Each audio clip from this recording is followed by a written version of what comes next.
Hi guys, welcome to this upload for here exclusively on Wrestling Fan Open Mic Night. I'm your host Gavin Fletcher. Always gives you honesty towards professional wrestling, none of this corporate bullshit that happens in this world. And you know, for well, I do that quite often. You know, if it's shit, I'll tell you it straight. And I don't want to say this. Um, it's daylight. It's 6 o'clock in the morning UK time. When I say open mic night, it means it's night anywhere in this world. It could be Australia, it could be somewhere in the world it's night time, okay? So don't judge a book by its cover. Now, I want to be honest with you. When I looked at this SmackDown, as soon as I saw the card being announced, I thought, okay, this feels like a pay per view. And sure enough, it delivered like a pay per view. You know, on paper, sometimes it can be the drizzling shits. You know, you look at lackluster of Monday Night Raw. How did the second show after WrestleMania, let alone the second show, outshine the main show? You know, the pioneer show, Monday Night Raw, that's been going on for X amount of years. Second best show was SmackDown.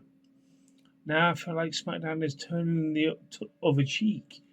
You know, and I tell you what, it's very interesting to see the dynamic, what they've actually got on SmackDown. Nearly hiccup then, I do apologise. But I just want to point this out that I was blown away with that SmackDown, that episode of SmackDown. They could have done something like this on Monday Night Raw, but they didn't, which kind of let down the fans, you know. But I just want to dissect, obviously, when I look at the likes of SmackDown, you know, and when we had the likes of Randy Orton versus sort of John Cena sort of teased towards this match, you know, one thing that really frustrates me the freaking most. What's the point of having general managers? Because if you are literally a general manager, you're the one who's meant to be setting the matches, not the wrestlers themselves. Because it always happens when we've seen this over wrestling folklore for many, many times in professional wrestling towards having general managers. They're meant to make the matches official, even though the John Cena and Randy Orton feud is obviously going towards Backlash, obviously made official after their segment, right? But why do it off screen if you are making this official? Come out and make it official. You know, some of the shit that Nick Aldis and Adam Pearce that is actually doing as general manager is absolutely drizzling shits. I know it's a mythical character being a general manager, obviously in the WWE, but it literally makes no sense because at times when they do come out, then they do sort of set matches for the night or matches for pay per views or such like that. But when it's someone like John Cena and Randy Orton, oh, they set the match for themselves. Okay, fair enough. And then next, before you know it, it's made official after the match. I mean, the segment. Don't get me wrong, it was a good segment, but I felt like that should have closed the show. And I felt like John Cena should have done this countdown of appearances once again. That was logic, really, really logic when he actually did it on Raw. I did like that on Raw. And it feels like he weren't elevated towards that. The one thing that really did frustrate me the most, John Cena slips up on his words all the fucking time. Right? You look at this guy, right? He's been in the company for 25 plus years now. 25 years, I think he has been, with the bragging about it. Matter of speaking, 25 years. That's including, obviously, OVW, etc. But the way he brags about being the last real champion, right? He's saying about Randy Orton that end of the day, when John Cena's gone, he's taking the title with him, and you'll be, if you ever win the championship sort of style, you literally won't win this belt. You win something else, you'll be down to one.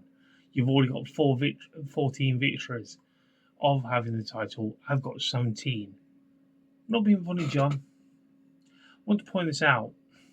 If any wrestling fan has pointed this out before, I don't know, but I'm just saying that you really need to do your research even more because no way you've won that title before. You say Randy Orton, if he was facing for another championship, when he takes that home with him, that John Cena's literally had 17 of those titles. What he's had. I know WWE want to fabricate saying about the likes of Ric Flair having 16 now, and John Cena's beat the record. But it really frustrates me when it comes to that. Because John Cena's technically behind Ric Flair in real life, from other world titles. And yet, you look at the way John Cena's portraying himself, he's slipping up his own research. The promo in that lot was good, don't get me wrong. But, John, please, get your facts straight. Because you literally criticising Randy Orton if he wins that, he won't win that title. But because if he wins another title when he's not here in the company, it won't be that belt when he takes it home with him. Why are you quoting that when you didn't even win that title? Technically, you've had that title once yourself. Why you've got it at WrestleMania? You didn't. You've had World Championship. You've literally had WWE Championship. I know you've not had the IC title. I know you've had the US title. But if they bring in a new belt when John Cena's gone with that title, he claims he's taking the history with Randy Orton's family. I don't recall the Orton's family ever winning that title. And he's quoting about Bruno and Sammartino and all that lot. What is it? Is it the WWE Championship or the Undisputed Championship? I don't recall John Cena technically winning that belt ever, other than what he won at WrestleMania. He may have won Undisputed Championship back in the day before he turned it into a spinner belt, but it was classed as the WWE Championship, wasn't it? I could be wrong, but correct me if I'm wrong. I know I've gone on a bit on that segment, but that segment was literally should have ended the show. If they're making a big deal about John Cena's final year, let him end the show. And and that's just me being honest. And then you look at Ferguson versus Los Garza. My throat went a bit dry then. I do apologise. You know what? Full well as a tease towards obviously the World's Collide, and I'd love that tag team match. I'm not one of these people that literally, how to put it, jumping on the bandwagon. That's the words I'm looking for. And I'm really impressed with that match. And then you look at that new tag team that's come up from NXT. Perfectly done. I'm all for that to come up. Then you look at the Tiffany Stratton versus Jade Cargill segment. Obviously, the worst thing about fucking when shit goes down, if they challenge a match to there and then sort of thing, it's a dead giveaway when they go to the ring in the ring gear. It's just one of my pet hates about mainstream wrestling. If they challenge a match there and then, they're in the ring gear. Like a prime example, like earlier on in that segment with John Cena and Randy Orton. Randy Orton challenged him there and then. They were in ring gear. Well, technically John Cena was, but, another t-shirt, by the way, that he says no fans getting nothing. Start fucking with the collar changes. Start with the fucking shirts. This was Will Ospreay's idea in AEW to change it to whatever town you go to. Just saying, because he did think of that idea, and it's a pretty sick idea with the football shirts. But John Cena having his shirt changed back to green when you've got a pure black and white intro, and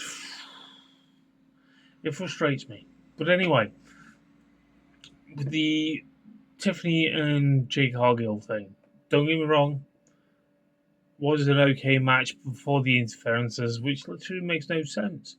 To a point, when you look at Naomi, you make an embarrassment of yourself. Don't get me wrong, they've had about 10 minutes in this match, even though the first segment held quite a bit of the show. But that match was about 10 minutes long.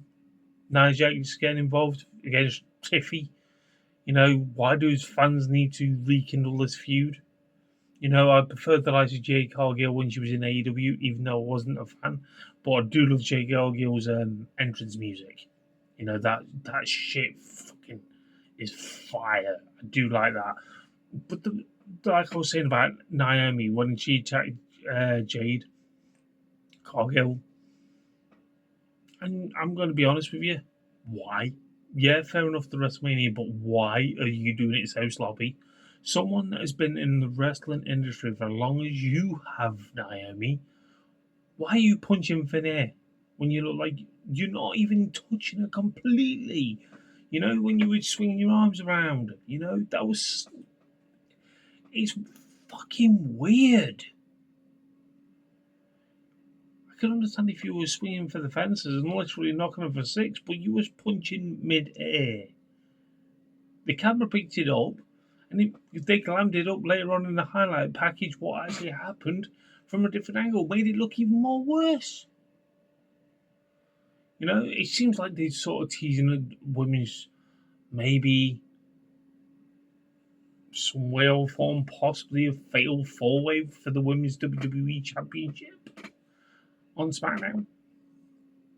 Then you actually had the likes of Jacob Fatu, obviously with the likes of Sona Sikoa. I do love their dynamic. I love the way they're actually building it, possibly a future match between Sikoa and Jacob Fatu. I'm really, really looking forward to that. That'll probably be on SummerSlam more than likely. That's just me thinking out loud, and I won't mind that. But for probably the United States Championship, or not for the United States Championship, I just love the way they're sort of teasing away from the bloodline sort of thing. Then LA Knight sort of wants this rematch. Then Drew McIntyre wants a match against LA Knight, and then obviously there's Nick Aldis appears out of nowhere, setting a match. What's the point of Nick Aldis? Like I've already said, why didn't he come out and meet Tiffy and Jade as a match? But no, he's nowhere to be seen. But certain wrestlers can set their own matches, and Nick Aldis sets some matches. It's a mess when they do that sort of shit. And that's just me being honest. And then he set a match for the number one contendership, even though LA Knight deserves that number one contender spot. But the catch is with the interruption and so on like that, with Damian Priest getting involved. He drew Drew McIntyre that cost LA Knight the United States number one contendership. I'm sorry, but what the fuck? Don't get me wrong, it's like a mini pay-per-view, but some aspects was like literally doesn't make any sense. Yes, the fallout from WrestleMania. Yes, we get that. But you look at the likes of the way you literally all of a sudden get Damian Priest involved. It feels like to me there could be a fatal five-way. That would be interesting for the United States Championship. But you look at the likes of Damian Priest, and says it all. I was really getting behind that match. I freaking enjoyed that sort of match between LA Knight and Drew McIntyre. There was actually some aspects of it I didn't like, but other than that, I just hate ending in some matches that WWE do and getting ends in no contest or disqualification or something like that. That's just me being honest. Then you look at the way Chelsea Green lost their United States Championship against Sadia Vega. Now, I just want to literally say this. This was actually a good women's match, but the problem where it lies is certain things literally doesn't sit well with me, and the way they've used Chelsea Green recently, she's over as crazy, let alone Sadia Vega, great women's athlete, great women's match, great chemistry in the ring, and I really enjoyed that match. It's great that Saudi Vega finally got a pay where it's shoes. You can latch on to the women's mid card titles. You literally are doing something with it, but it's long overdue. You could have easily technically put this match on WrestleMania, and that's just me being honest. Then you literally had the Miz segment. We knew for what with Carmelo Hayes buying him a fucking massive chain with his face on. Come on, be serious. That's tacky and bullshit. That doesn't need to happen. But he's all dressed in white. We knew full well with the Miz being all dressed in white, we knew full well we were going to get Aleister Black's return. And sure enough, we got Aleister Black's return. You know, that people have been waiting for. And I tell you one thing, I do like the way Aleister Black has came back. You know, you are taking on the Miz. But the problem is when I heard the Miz running his mouth about people coming in this company, overshadowing him and everything. I'm sorry, I've just heard that not that long ago, this past week, from Karrion Kross. So we're basically getting a Karrion Kross on Raw. We're getting the Miz on SmackDown saying the same old shit. You know, I expected from Karrion Kross, he shut his mouth, he said the truth, how he felt. But then you look at the way the Miz has been doing it for many, many years anyway. You know, but it's a refreshing change for someone else to say it. Now the Miz is saying it. Why do we need two people the same? You know, that frustrates me. Why have we got two people the same? But with the way Aleister Black's come back, I want to point this out. I wouldn't mind him joining forces with Paul Heyman. There's a reason for it. Because I want Aleister Black to be silent. Granted, he's facing The Miz next week on SmackDown. But I want him to be silent. Because he's that character that I can easily get behind. Doesn't make a sound. You know when Taker, the old school Taker, that never made a sound. He just grunted or something on those lines. I feel like that's what Aleister Black should be. And that's just me being honest with you. Oh yeah, by the way, that segment with Damian Priest and that actually happened sort of later on in the match. I mean, later on in the evening. And then we literally had a segment between, obviously, the likes of R-Truth and Jimmy Uso's back. When he wants to grow up, he wants to be like John Cena. Jesus Christ. Well, I wouldn't mind a title shot for the likes of R-Truth after the likes of Randy Orton at Backlash. Even though I wouldn't mind a young up-and-coming star, and I tell you one thing would have been really class. You know, if it's Aleister Black is the last person that John Cena faces. You know, because at the end of the day, they've got to give it to someone young. I don't want them to give it to Cody Rhodes again. That's just me being honest. If he's taking time away, so be it. Now you look at that's what I mean. It's just, but the talking point is the main event. My God, what a main event! That match lasted over 22 minutes long, and I just want to point this out. Like at the start of the show, we had a video package from WrestleMania, repeated from Monday Night Raw. We don't need that. We literally had the clip from Monday Night Raw from Paul Heyman having Braun Breaker join forces with Seth Rollins. Didn't need that. The reason why I felt like the John Cena thing should have been the main event, or maybe the Aleister Black's return being the main event. I feel like this should have started the card, even though, yes, it's a solid, good main event, but it took them a while to set this match up. I feel like it was necessary to be at start of the card. This match, possibly, if not anything, I want to say this. This match, like most people probably have said already, I feel like a stuck record, this should have been on WrestleMania. This match was amazing. And you've wasted it on fucking SmackDown. The reason why I say, like I was saying, you should have had this start of the card because you took a while to set it up, even though you literally set it up and everything. And one thing I did forget about to mention, like in the Tiffy and Jay Cargill match thing, the reason why it keeps flicking to black on that screen is because of wardrobe malfunctions between those two ladies. That's the only reason. That's not me being a pervert. That's me being honest with you. That's the only reason why. But you could have literally, on those flickers, you could have literally had some smoke appear or something on those little screens.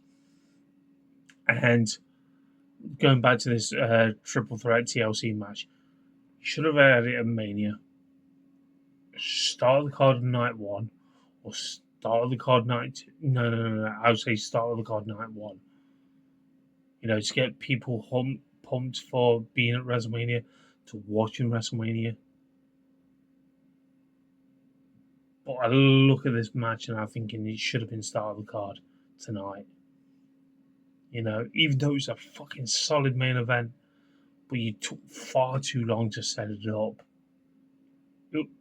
You wasted more time on video packages and setting this match up than possibly you could have easily fit maybe one or maybe two more matches in that. You could have at least give R-Truth a match, maybe. But it was a solid SmackDown. It may sound like I'm nitpicking, I'm not. I'm just being honest with you. But my God, what a match. What a match. What a match. It proves to me that I want to say this. That TLC match, I've not seen a strong one in many, many years. Far as I can remember, since possibly WrestleMania 17, it's on the same level as that. That's how good that main event was. But the sad thing about it was on SmackDown. You wasted a pay-per-view caliber match.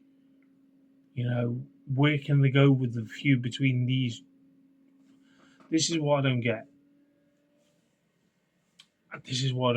Sometimes you get the tag team division right, sometimes you get it wrong. SmackDown, you get it right at the moment with the women. You get it right sometimes with the tag teams.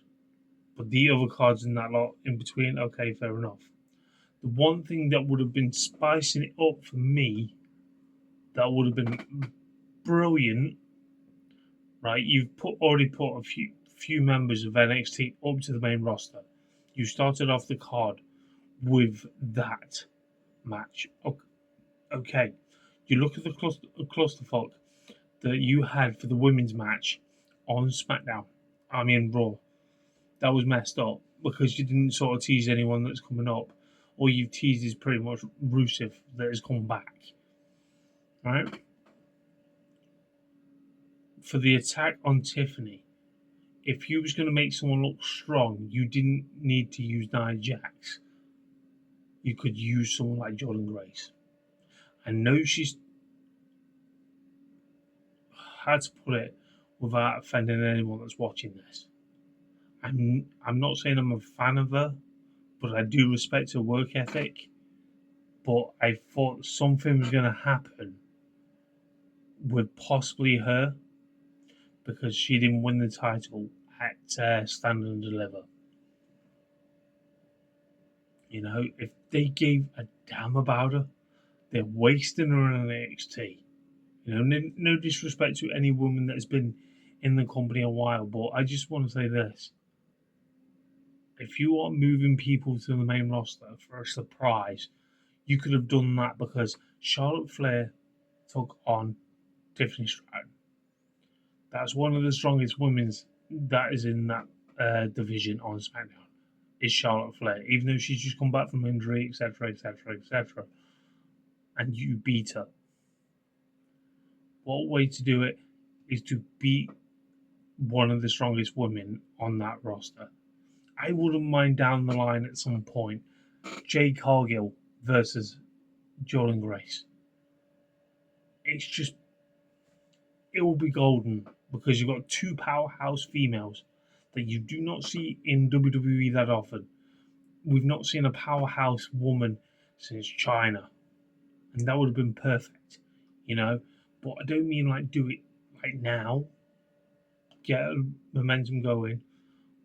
But like I've said before, and I'll say it again, I'm not a fan of Jade Cargill. I love her entrance, love her music, but she was more dominant in AEW. You're just making her a laughing stock, to be honest.